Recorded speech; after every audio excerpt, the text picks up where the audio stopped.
Hello everyone. आप सबका इस वीडियो में स्वागत है। तो आज हम पढ़ेंगे लॉज ऑफ मोशन। इसका मतलब क्या है? सबसे पहले बात करते हैं मोशन है क्या। जो मोशन वर्ड है इसका मतलब है क्या, what is the meaning of word motion.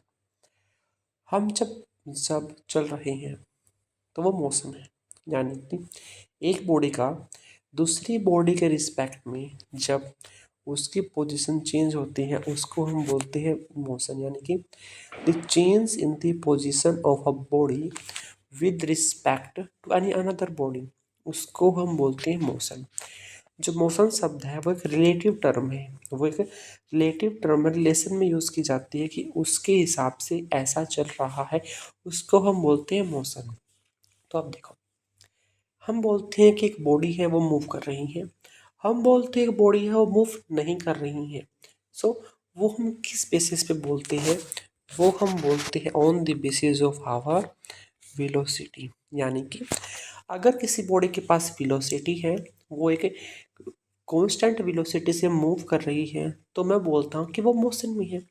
एक वो मान लीजिए रेस्ट पे है, अगर उसकी वेलोसिटी ज़ीरो है तो मैं एक स्टेट करता हूँ, मैं से आपको बताता हूँ कि उस बॉडी की जो स्टेट है वो रेस्ट है। So the physical state of a body वो डिफाइन की जाती है with the help of velocity.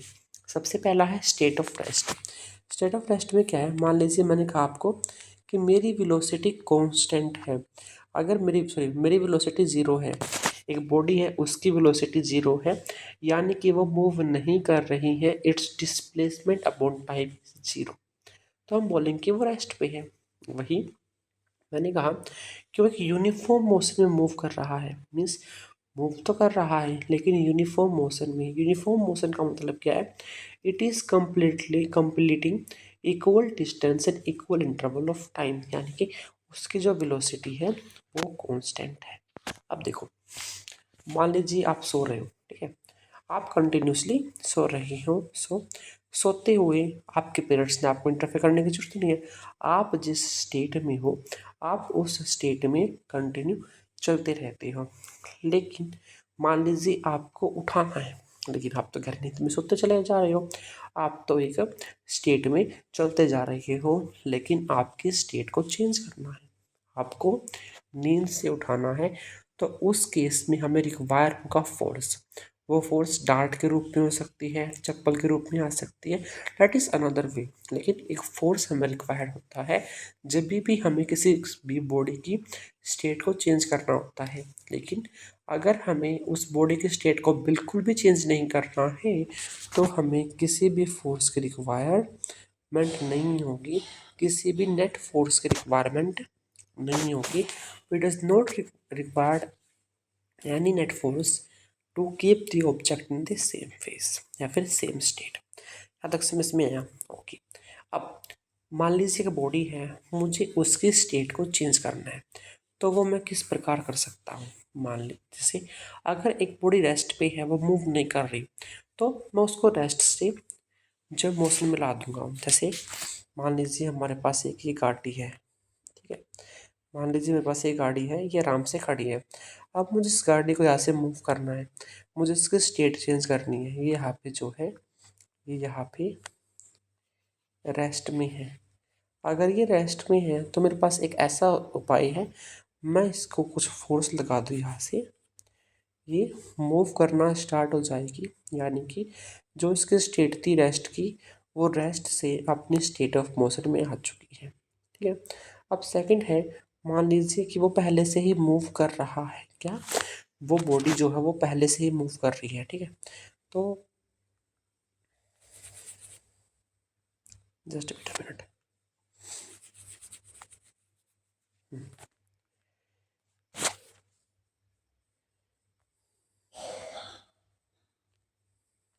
ठीक है, तो मान लीजिए जो ये है, ये बॉडी उस तरफ मूव कर रही है, अब ये जो है मोशन में है। अब मुझे इसको मोशन से रेस्ट में लाना होगा। मैंने अपोजिट डायरेक्शन में फोर्स अप्लाई कर दिया तो ये क्या है, ये जो है मोशन से रेस्ट में आ गई। सो रेस्ट से हमें अगर उसको स्टेट चेंज करना है तो सिर्फ हमारे पास एक ऐसा ऑप्शन है, उसको धक्का दो, उसकी स्पीड को इंक्रीज़ कर दो, उसको वेलोसिटी दे दो, यानी कि उसको स्टेट ऑफ मोशन में ले आओ। वहीं पे अगर वो स्टेट ऑफ मोशन में है तो हम उसको स्टेट ऑफ मोशन से रेस्ट में लेके आ सकते हैं।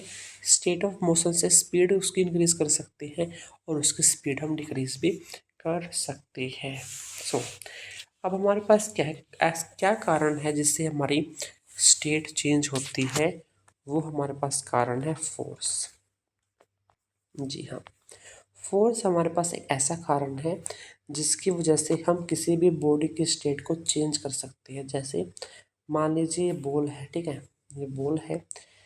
अगर जब तक मैं इस बॉल पे कोई भी फोर्स नहीं लगा रहा हूँ, ये यहाँ पर पड़ी हुई है, लेकिन मैं यहाँ पे मैं यहाँ से ऐसे भागता आया और मैंने इसको अपनी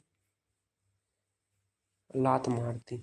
जैसे ही मैंने इसको अपनी लात मारी, ये जो है वी वेलोसिटी से मूव करना स्टार्ट हो गई। यानी कि अगर मुझे इसकी स्टेट चेंज करनी है तो the thing that we require is force. ऐसे ही एक दूसरा एग्जांपल देखिए। मान लीजिए एक और हमारे पास बॉल है। वो जो बॉल है वो हमारे पास मूविंग बॉल है जो कि वी वेलोसिटी से चल रही है। अगर इसके ऊपर कोई भी फोर्स नहीं लगेगा तो ये वी वेलोसिटी से जीवन भर चलती रहती है। लेकिन ये एक जगह पे आके जो है ये मान लीजिए यहाँ पे आकर रुक जाती है अपने आप। ऐसा क्यों होता है? क्योंकि जो ग्राउंड है यहाँ पे जो फ्रिक्शन ऑपरेट करता है और वो फ्रिक्शन फोर्स जो है इसको प्रोवाइड करता है, ये रुक जाती है। वो हम आगे पढ़ेंगे। आई होप आपको यहाँ तक समझ में आ गया होगा। अब अब हम पढ़ेंगे इनर्सिया। इनर्सिया क्या होता है? एक जो ऑब्जेक्ट है वो अपनी उस स्टेट में रहना चाहता है जिसमें वो है, यानी कि वो अपनी स्टेट को चेंज नहीं करना चाहता। तो वो अपनी स्टेट को चेंज क्यों नहीं करना चाहता है? अगर वो रेस्ट पे है तो वो रेस्ट पे रहना चाहता है। अगर वो मूव कर रहा है तो वो मूव करते रहना चाहता है। अगर कोई आदमी सो रहा है तो वो सोते रहना चाहता है। कोई आदमी पढ़ रहा है तो वो उसका ऐसा मन करता है कि मैं पढ़ता रहूं। उस प्रॉपर्टी को हम बोलते हैं इनर्सिया। ये कोई क्वांटिटी नहीं है, ये एक प्रॉपर्टी है जिसकी वजह से हम अपने स्टेट को चेंज नहीं करना चाहते, हम अपने स्टेट को चेंज करने को अपोज करते हैं। सो इनर्सिया इज अ प्रॉपर्टी। किसकी प्रॉपर्टी? ऑब्जेक्ट की प्रॉपर्टी। मान लीजिए आप मुझे धक्का दे रहे हो, लेकिन मैं पूरा रजिस्ट करूँगा कि मुझे तो यहीं पे बैठे रहना है, तो वो मेरी प्रॉपर्टी है, तो वो ऑब्जेक्ट की प्रॉपर्टी है। It is a property of object by virtue of is which it oppose the cause of change. अब देखो, मान लीजिए ये हूँ मैं, नहीं इतना गंदा नहीं हूँ मैं, हाँ ये जल्दी आ। मान लीजिए येलो कलर में बनाऊंगा, ये हूँ मैं मोटा तगड़ा आदमी, ये मेरे हाथ, ये है मेरे हाथ, ठीक है, ये है मेरे हाथ, और ये हो तुम, छोटे से दुबले पतले आदमी, ठीक है। अब देखो, अब मुझे धक्का देके गिराना है, ठीक है। एक बंदा आया, वो बोला मैं गिराऊंगा, मैं तुम दोनों को गिराऊंगा, ठीक है। उसने इसको आराम से धक्का मारा, ये गिर गया। उतने आराम से उसने मुझे धक्का मारा तो मैं नहीं गिर पाया। क्यों? क्योंकि मैं लंबा तगड़ा था। तो जिस बॉडी का जितना ज़्यादा मास होता है उसकी उतनी ही ज़्यादा कैपेबिलिटी होती है कि वो चेंज को अपोज कर पाता है। जैसे मैं उस चेंज को अपोज कर पा रहा हूँ, मेरा ऐसा अंदर ऐसी कैपेबिलिटी है, उसको हम बोलते हैं इनर्सिया। सो जो इनर्सिया होता है it is directly proportional to mass. क्या होता है? It is directly proportional to mass. हमारे पास जो इनर्सिया है वो अलग अलग टाइप की होती है। मान लीजिए पहला होता है इनर्सिया ऑफ रेस्ट। क्या होता है इनर्सिया ऑफ रेस्ट? एक आराम से आप मोटरसाइकिल में बैठे हो, बाइक में बैठे हो, अचानक से हम उसको स्पीड दे देते हैं तो क्या होता है? हमारी जो बॉडी है, अपर बॉडी, वो चाहती है कि मैं इनर्सिया ऑफ रेस्ट में रहूं, मैं आराम से बैठी रहूं। लेकिन जैसे ही हमने उसको बाइक को रेस दी, पीछे हमें ऐसे फोर्स लगता है, जैसे हमें पीछे किसी ने खींचा, हम जगह गिरते हैं, तो वो रहता होता है due to inertia of rest. फिर होता है हमारे पास इनर्सिया ऑफ यूनिफॉर्म मोशन, जो कि इनर्सिया ऑफ स्पीड और इनर्सिया ऑफ डायरेक्शन है। मान लीजिए जैसे एक बाइक है, वो ऐसे बोर्ड पे मुड़ती है, तो या फिर अगर हम मान लो एक बस में बैठे हैं, जैसे वो मोड़ पे ऐसे मुड़ती है तो हमें अपवर्ड ऐसा फील होता है, जैसे अपवर्ड हमने किसी ने हमें खींच लिया है। It is also due to the inertia of direction. अब एक ऑब्जेक्ट है, क्या है, एक ऑब्जेक्ट है मान लीजिए, ठीक है, ये एक इक्विलिब्रियम स्टेट भी है। यहाँ पर एक इक्विलिब्रियम स्टेट का मतलब क्या है कि मान लीजिए उसको यहाँ से भी फोर्स लग रहा है, यहाँ से भी फोर्स लग रहा है, यहाँ से भी फोर्स, यहाँ से भी फोर्स, ठीक है, उसको डिफरेंट डिफरेंट डायरेक्शन से फोर्स लग रहा है, लेकिन वो इक्विलिब्रियम स्टेट पे है। इक्विलिब्रियम स्टेट का मतलब है कि उस पर कोई भी नेट फोर्स नहीं लग रहा।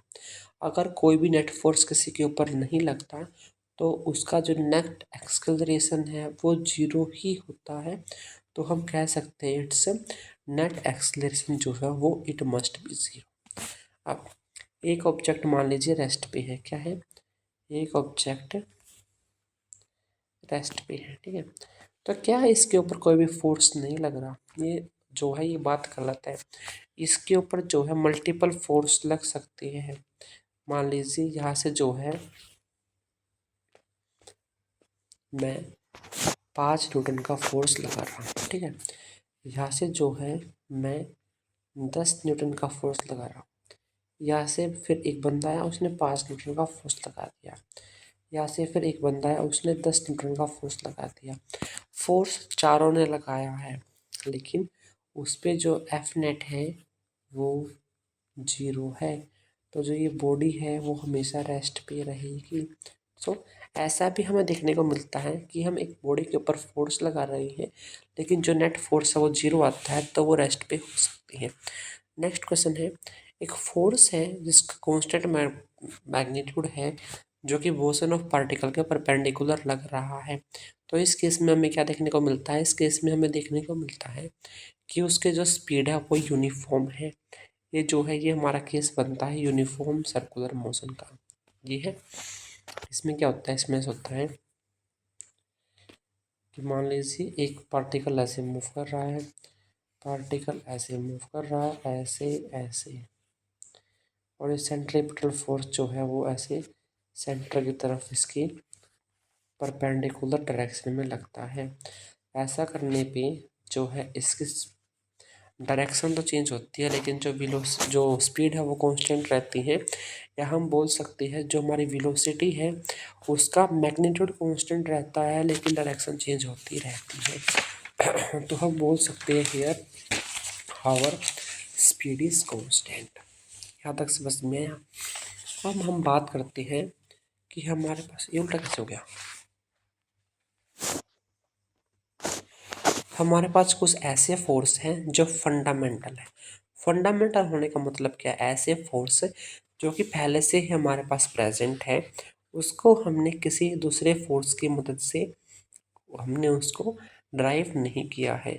इसके अंदर हमारा आता है gravitational force, electromagnetic force, strong nuclear force and the week nuclear force.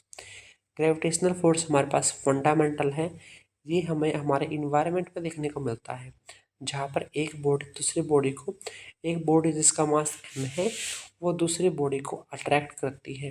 Electromagnetic force, दो मैग्नेट के बीच में लगने वाला force, strong nuclear force, weak nuclear force, these are four forces that are fundamental in nature. Next बात है हमारे पास wait की। आप कुछ बोलते हैं वेट को और मास में जो है कंफ्यूज हो रहते हैं। तो वेट क्या है, वेट जनरली जो है हमारा वो हमारा ग्रेविटेशनल फोर्स है। मान लीजिए एक बॉडी है, उसका मास अगर m है तो उसके ऊपर जो ग्रेविटेशनल फोर्स लग रहा है, force is equal to mass into acceleration. और ग्रेविटेशनल के केस में वो एक्सलरेशन हमारे पास स्मॉल के केस में आता है। तो weight is equal to M g. Weight mass नहीं है, वो मास इंटू एक gravitational acceleration due to gravity है जी। तो इस पे जो है एक फोर्स है, ग्रेविटेशनल फोर्स है हमारा वेट। उसकी जो यूनिट है वो वेट की तरह, वो फोर्स की तरह ही न्यूटन है। जो हमारा वेट है इसका फॉर्मूला है mass into acceleration, and in this case our acceleration is छोटा जी। अब नेक्स्ट देखो, ये तो बात हो गई हमारी वेट की। अब नेक्स्ट है देखो, ये जो भी हमारे से पास ये ऑब्जेक्ट है, ये ऑब्जेक्ट जो है एक सतह पर लगा हुआ है। जब ये हमने एक ज़मीन पे रख दिया, एक कहीं पे रख दिया, तो ये जो है ये नीचे वाले पार्ट पे फोर्स लगाता है। वहीं पे जो नीचे वाला पार्ट है वो ऊपर वाले पार्ट पे फोर्स लगाता है। इसको हम बोलते हैं नॉर्मल रिएक्शन। नॉर्मल रिएक्शन के साथ साथ ये कॉन्टैक्ट पे लगा है। मान लीजिए एक टेबल पे हमने हाथ रखा, तो जो हमारा हाथ है वो टेबल के ऊपर फोर्स लगाएगा, जो टेबल है वो हमारे हाथ के ऊपर फोर्स लगाएगा। इसको हम बोलते हैं नॉर्मल रिएक्शन। ये कॉन्टैक्ट फोर्स है, हमेशा जोड़े में लगता है, ऊपर वाला नीचे को, नीचे वाला ऊपर को, और ये सरफेस के परपेंडिकुलर लगता है। ये तो बात आ गई नॉर्मल रिएक्शन की। अब नेक्स्ट बात है टेंशन की, जो हमारे ज़िंदगी में लगी हुई है टेंशन। देखो, एक हमारे पास ऐसा स्ट्रिंग है, इसको हमने ऊपर से टांग दिया और इस स्ट्रिंग पे हमने एक ऐसे लगा दिया। इसका जो मास है वो m है, तो जो नीचे है वो mg हमारा वेट हमें देखने को मिलेगा। अब इसकी वजह से जो है, इसकी वजह से जो रस्सी है उसके अंदर टेंशन आ जाएगी। आप पे भी कोई जोर लगाए तो आपको टेंशन आती है, पढ़ ले आप टेंशन आ जाती है। तो वहीं पे इस ब्लॉक की वजह से इस स्ट्रिंग के अंदर टेंशन आ जाएगी, जो कि अवे फ्रॉम द सरफेस होगी। इसको हम बोलेंगे टेंशन। ये कोई अगर कोई एक आइडियल स्ट्रिंग है, यानी कि उस स्ट्रिंग का मास 0 है, मासलेस स्ट्रिंग है, तो हर एक जगह पे उसकी जो टेंशन है वो हमेशा सेम रहेगी। So tension force away from the contact point along the length of string. एक आइडियल स्ट्रिंग में जो उसकी टेंशन है वो हर जगह पे जो है कांस्टेंट हमें देखने को मिलती है। अब नेक्स्ट बात है स्प्रिंग। हमारे पास एक स्प्रिंग है, हमने उसको इलोंगेट कर दिया, हमने उसको खींच दिया। जब हमने उसको खींचा तो उसके अंदर जो फोर्स आएगी वो directly proportional to delta x आएगी। यानी कि जितना हमने उसके अंदर उसको खींचा, उतना ही उसके अंदर रेजिस्टिव फोर्स उसके अंदर उसको दोबारा से लेके आने के लिए फोर्स बनता है, वो हमारा बनता है स्प्रिंग फोर्स। प्रोपोर्शनलिटी कांस्टेंट आता है फिजिकल टू के डेल्टा एक्स। यहाँ पे जो के है वो हमारा जो है वो स्प्रिंग कांस्टेंट है। सो एम इज इक्वल टू के delta x. If spring is cut, spring force note becomes zero instantaneously. यानी कि मान लीजिए ये हमारे पास स्प्रिंग है, इससे हमने इस बॉक्स को काट दिया, तो अगर मैंने इसको यहाँ पे से काट दिया नहीं, तो इसमें जो है ऊपर वाले में डायरेक्टली जो फोर्स है वो जीरो नहीं आएगा, वो आराम आराम से जीरो आता है। अब यहाँ तक हमने पढ़ ली फोर्स की बात।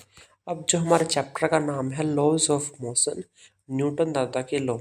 तो पहला लॉ है लॉ ऑफ इनर्शिया।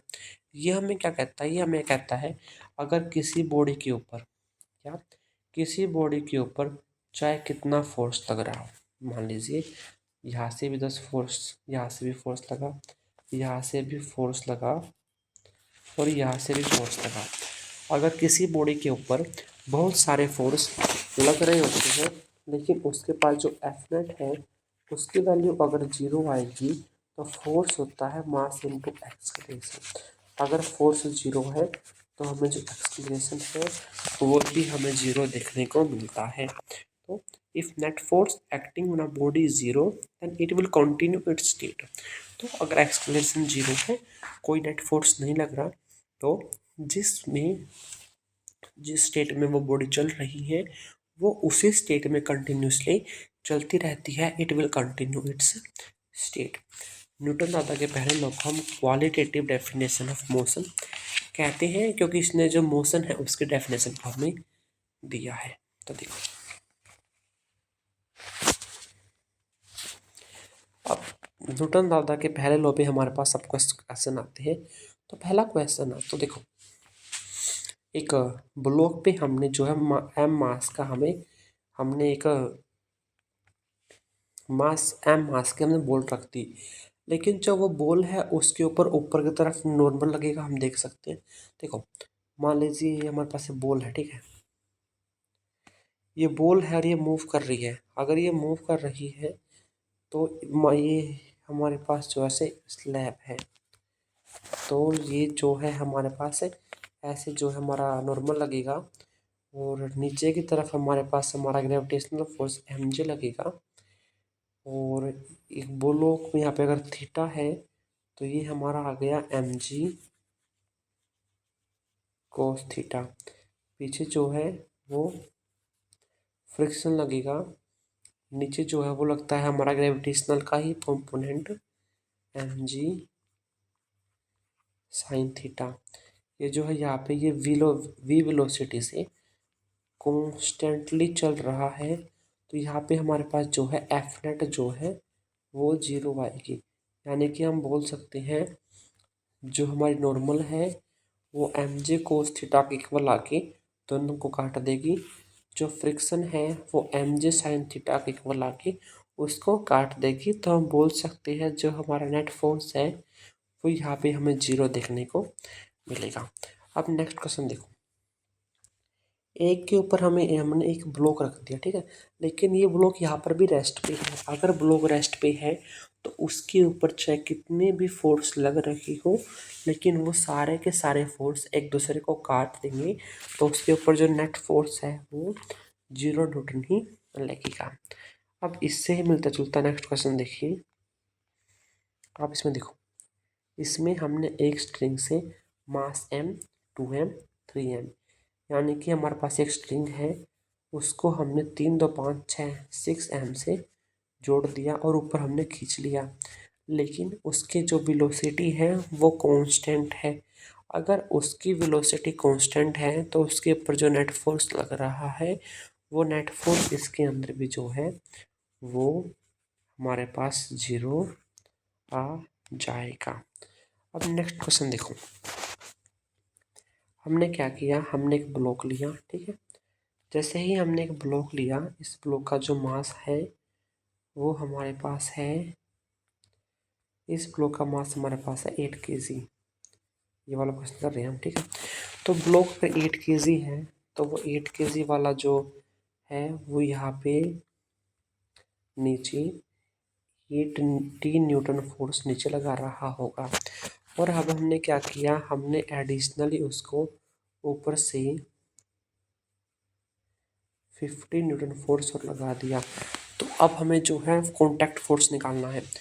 80 न्यूटन से पहले से लग रहा था, 50 हमने एक्स्ट्रा लगा दिया, तो हमारे पास टोटल जो फोर्स है वो आ गया 130 Newton. Let's see the next question. सारे क्वेश्चन समझ में आ रहे हैं ना। हमें बताना है कॉन्टैक्ट फोर्स। तो हम क्या करेंगे, कॉन्टैक्ट फोर्स में हमने जो ऑब्लिकली फोर्स लगाया है तो हम देख लेंगे, हम ऐसे खींच रही है तो हमारा क्या हमें देखने को मिला। ये मान लीजिए ब्लॉक है, इसके नीचे जो है हमारा, सुनो भी होगा, इसके नीचे हमारा क्या लगेगा, हमारा लगेगा नॉर्मल, ठीक है। नीचे नॉर्मल लगा लो, ठीक है। नीचे हमारे पास लगा mg और नीचे हमारे पास क्या लगेगा, नॉर्मल, ठीक है। नॉर्मल हमारे पास ऊपर लगेगा, इससे ऊपर हमारे पास लगा नॉर्मल। अब हमने जो है एफ लगाया है तो एफ हमारा ऊपर लगेगा एफ कोस थीटा। तो हम बोल सकते हैं जो नॉर्मल लगा है प्लस एफ कोस थीटा वो हमारा आ गया एम जी के इक्वल। जो नॉर्मल फोर्स यानी कि कॉन्टैक्ट फोर्स आएगा वो हमें देखने को मिलेगा एम जी, जो उसका नीचे ग्रेविटेशनल फोर्स लग रहा है, और जो हमने ऊपर से खींचा है। आप खुद देखो, कोई चीज़ रखी हुई है नीचे और मैं अगर उसको नीचे से ऊपर से खींचूंगा तो उसका जो कॉन्टैक्ट है वो कम होगा ना, तो कॉन्टैक्ट फोर्स घटेगा। तो जितना उसके अंदर ग्रेविटेशनल फोर्स है उसमें से हम माइनस कर देंगे जितना हमने फोर्स ऊपर लगाया है, तो हमें देखने को मिलेगा हमारा नॉर्मल जो आता है m g minus f cos theta. Next देखो, नेक्स्ट में क्या है हमारे पास, सिस्टम है हमारा वो इक्विलिब्रियम में है। अगर सिस्टम इक्विलिब्रियम में होने का मतलब क्या है, जो नेट फोर्स है वो हमारा जो है वो 0 लग रहा है। अगर हमारा नेट फोर्स 0 लग रहा है तो उस केस में हम बोल सकते हैं सिस्टम जो इक्विलिब्रियम में है। आप देख लो, तो देखो ये स्ट्रिंग जो है स्ट्रिंग एक है, तो स्ट्रिंग के अंदर जो टेंशन टी है जो इक्वल आती है एम जी, इसका एम जी यानी कि 40 न्यूटन के। अब ये जो 40 न्यूटन है ये जो इस फोर्स के नीचे लग रहा है जो कि एम जी साइन थीटा है, उसके बराबर है। मैंने लिख दिया 40 is equal to M G sine theta. G की वैल्यू होती है 10, तो जी से जो है 0 कट गई, तो आ गया 4 is equal to m sine 30। 30 की वैल्यू होती है हाफ, तो सर मल्टीप्लाई में गया तो मास आ गया 8 kg। समझ में आया? अब देखो नेक्स्ट क्वेश्चन है, क्या फोर्स है जो 5 kg 100 kg पे लगा रहा है? तो वही बात है, जितना 100 kg 5 पे लगाएगा उतना ही जो 5 है वो 10 kg पे लगाएगा। तो इसका मास अगर 10 kg है तो वो नीचे 100 न्यूटन फोर्स लगा रहा होगा। अगर 10 kg वाला 100 न्यूटन फोर्स लगाएगा तो 5 kg वाला भी 100 न्यूटन फोर्स लगाएगा। तो our right answer is 100 newton. Next question देखो, इस क्वेश्चन में क्या है? इस क्वेश्चन में है पुली मास सिस्टम। हमने दो पुली ली, अगर हमने दो पुली ली है, इसको ऐसे घुमाया है, तो एक मासलेस स्ट्रिंग है। अगर मासलेस स्ट्रिंग है तो उसमें जो टेंशन है वो इक्वल आएगी। तो टी टेंशन है, जो टी की वैल्यू है वो आ गई m1 इंटू जी। अब देखो नेक्स्ट में टी जो है वो ऐसे 2 बार लूप कर रहा है, ये भी टी है ये भी टी है, तो इसमें आ गई 2t। 2t की वैल्यू आ गई m2g। m2 की जो वैल्यू है वो है 10 kg। तो हमने पुट कर दी t is equal to m1g, 2t is equal to 10g। जी से जी कट गया, t से t कट गया, तो यहाँ पे जो है 2 से हमने काट दिया 10 5 पे, तो m1 की वैल्यू हमारे पास देखने को मिलती है हमें 5 kg। नेक्स्ट क्वेश्चन है, हमें बताना है एंगल थीटा जो कि वर्टिकल से बना है, जबकि हमेशा टेंशन अगर टी है, तो हमने क्या निकालना क्या अपन है? अपन थीटा निकाल के टेंशन निकालनी है। हाँ, हमें थीटा निकाल के टेंशन भी निकालनी है। तो देखो इसमें क्या गया है, हमने एफ फोर्स लगाया तो वर्टिकली लटक गया, तो जैसे वर्टिकली लटका तो एफ तो इस साइड आ गया, उस साइड टी है। देखो सिंपल सी बात क्या है,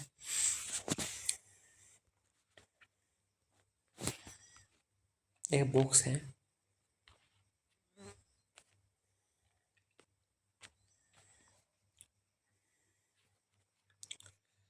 इस साइड जो है एफ फोर्स लग रहा है, नीचे जो है एम जी लग रहा है, ऐसे टेढ़ा हमारा टी लग रहा है। तो यहाँ पे हमारे पास जो है हमारा एंगल थीटा है, टेढ़ा टी है तो ऊपर डायरेक्शन में आ गया टी कोस थीटा, इस डायरेक्शन में आ गया टी साइन थीटा।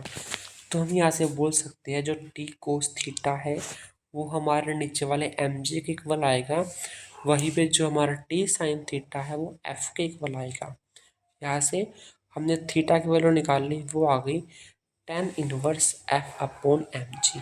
ये तो आगे थीटा की वैल्यू, साथ ही साथ हमें टेंशन की वैल्यू भी निकालनी है। जब हम टेंशन की वैल्यू निकालेंगे तो हम इक्वेशन 1 और इक्वेशन 2 को स्क्वायर करके ऐड कर देंगे, यानी कि f t square sine square theta plus cos square theta is equal to f square plus m g का होल स्क्वायर। यहाँ से हमारे पास टेंशन निकल के आ गई under root f square plus m g का होल स्क्वायर। नेक्स्ट क्वेश्चन है, यहाँ पे हमने पूछा है किसी भी एक्स लेंथ पे हमारे पास टेंशन कितना होगा। देखो यहाँ पे तो कोई नीचे मास है ही नहीं, तो यहाँ पे तो हमारे पास टेंशन आएगी 0। यहाँ पे जो टोटल मास है तो यहाँ पे तो आएगी 10 इज इक्वल टू एम। यहाँ तक समझ में आगे देखो, अगर जो मास एल है, एल लेंथ की पूरी मास है, अगर उसका मास एम है तो एक यूनिट लेंथ का मास आएगा एम अपॉन एल। तो एक एक्स लेंथ का जो मास है वो आएगा M upon L into X. यहाँ से हमारे पास टेंशन देखने को मिलती है M upon L into X into G. तो ये हमारे पास आ गई टेंशन की वैल्यू। तो आज की वीडियो में इतना ही। कुत्ते बहुत से सुन रहे हो ना, कल की वीडियो में मिलेंगी, तब तक के लिए बने रहिए हमारे साथ बोलती फैक्ट।